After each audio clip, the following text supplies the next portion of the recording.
Here's India in the last 24 hours. In the ongoing bullet train dispute, a Japanese former minister has claimed India violated their agreement on the project. India's Ministry of External Affairs has firmly rejected this accusation.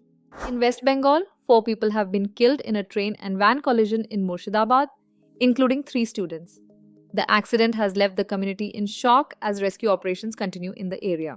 In Uttar Pradesh, in the ongoing Krishna Janmabhoomi dispute, the Allahabad High Court has sought responses on a plea that demands a ban on entry and construction activities at the site in Mathura. In Punjab, Prime Minister Modi addressed a rally in Jalandhar today, criticizing the current government over law and order issues and corruption. He used the phrase Qatar Beman to describe the administration's approach to governance. Another MH-60R Seahawk helicopter has been delivered to the Indian Navy, with 2 more on the way soon. The US Embassy says this shows the defense partnership between India and America is growing stronger.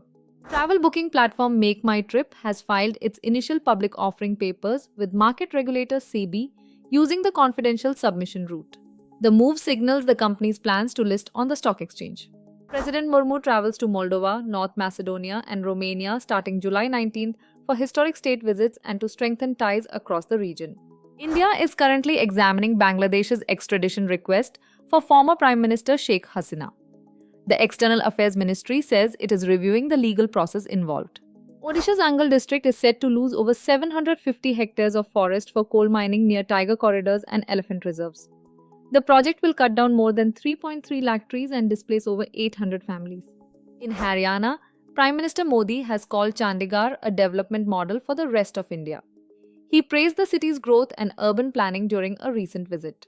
In Maharashtra, the BJP is planning to merge rival NCP factions first before bringing Maharashtra into the NDA alliance.